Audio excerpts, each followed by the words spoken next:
Сейчас казахи пользуются вот таким письмом. Это кириллица. Она пришла к нам во время СССР. Но странно то, что многие думают, что до этого у казахов не было письменности. Но на самом деле у предков казахов есть 3000 лет истории письменности. Вам нужны доказательства? Тогда смотрите видео до конца.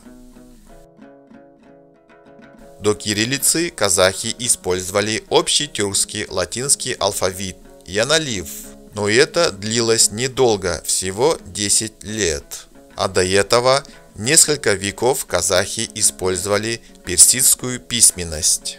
В средние века все письма, летописи и книги были написаны этим письмом.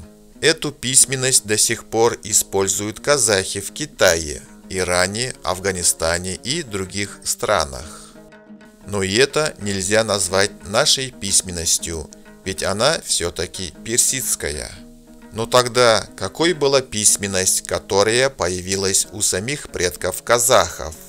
Смотрите, это тюрк-битик или Орхоно-Енисейское тюркское руническое письмо. Эта письменность использовалась в тюркском каганате и ближе. Мы можем сказать, что это настоящая родная письменность тюрков. В истории есть много памятников 6-7 веков, написанных именно этим письмом.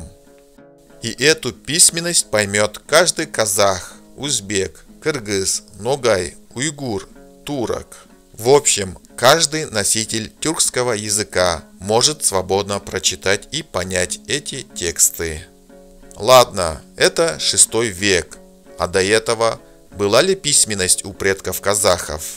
Конечно, была. Это Исыкская чаша, найденная недалеко от Алматы. На ней есть надпись, написанная 2500 лет назад. Можно сказать, что это древняя версия тюркских рун. Даже спустя 2500 лет мы можем свободно понять смысл текста. Смотрите. Брат, тебе этот очаг. Чужой, опустись на колени. Да будет у поколения пища. Мало что поменялось, не так ли? Одно существование этой чаши делает возможным существование сотен или тысяч подобных артефактов, которые были утеряны. Как вы видите, хоть мы и используем чужую письменность в последнее время, у наших предков издавна была своя родная письменность. Но многие этого не знают, так как мало кто изучает это и интересуется. А чтобы был интерес к науке, знаниям и к чтению книг, это нужно прививать с детства.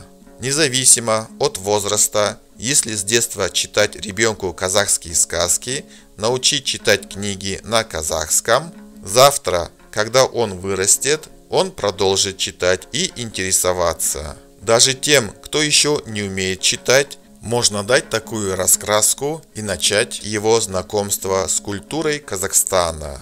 3000 лет истории письменности – это не просто так, друзья. Читайте книги, это наша натура. А если видео понравилось, ставьте лайки, пишите комментарии и делайте репост.